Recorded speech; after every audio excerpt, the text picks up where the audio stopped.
guys, I get a really long period. Gross. Strap in, okay? Be brave. One time, I had a period for 10 months straight. I know. At that point, it was no longer a period. It was more like an ellipses.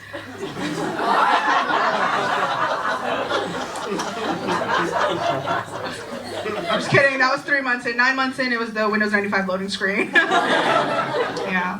I went to the ER and I did what any reasonable person would do in that situation. I got on Tinder and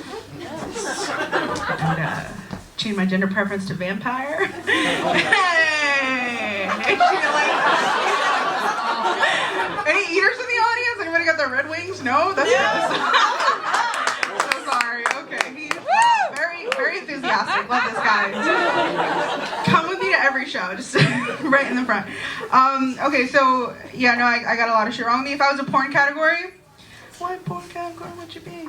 If I was a porn category, it would be chronic illness, and the videos, the clips, or the real, what do we call them now? The porn video titles would be like mature Latina.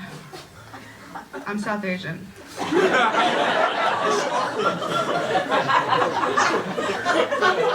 Mature Latina takes it so good from the back it lowers her blood sugar. Thank you. Speaking of racism, I got canceled the other day by my niece for using the hard R. Yeah, apparently it's Peppa Pig.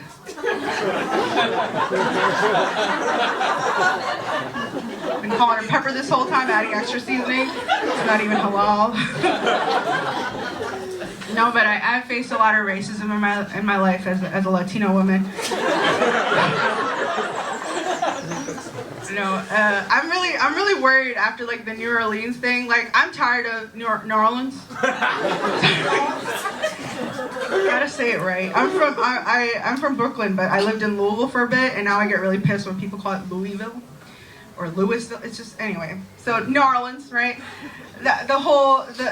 Okay, so I don't know what's gonna happen because my whole life I've been like post 9/11, all this shit's been going on. Surveillance in New York City. I don't know if you guys were here for that. Some of you are transplants. So basically, to give you a rundown, when I was in college, I found out one of my really good friends was an undercover cop. So fun. Yeah, true story. It's okay because she used to call me her little cheesecake, and that made me blush. So NYPD knew I was bi before I did. Yeah, I found out in the pandemic like the rest of us, as God intended, through TikTok. So no, now I'm like super traumatized. So like anytime I'll be doing mundane tasks, like I was driving up the highway one time, and I know I can drive. It's New York. I was driving up the highway. I was driving up I-95, and I saw this billboard. It was like weapons of mass destruction. And underneath it was just a fucking cigarette. Like, do you know how mad that made me?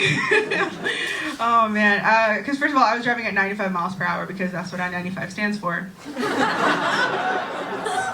So I'm doing 95 on 95.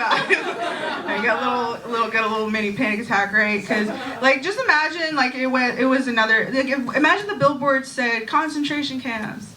And underneath it was an ad for a summer tutoring program for kids with ADHD.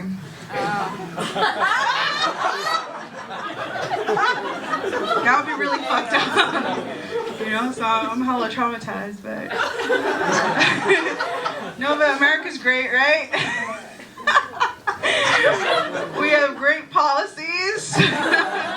Very consistent. We're very consistent, right? Like our domestic policy on terrorism is the same. Like we treat our domestic terrorists the same way we treat our foreign terrorists abroad, right? Like what's our policy on guns? The only way to defeat a bad guy with a gun is shoot him. Good guy with a gun. You're extreme. The only way to defeat a bad guy with a gun is a good guy with a gun. That's essentially our domestic policy on gun control. And what's our policy abroad? How do we do with terrorism abroad? The only way to defeat a bad guy with a bomb is to give him more bombs.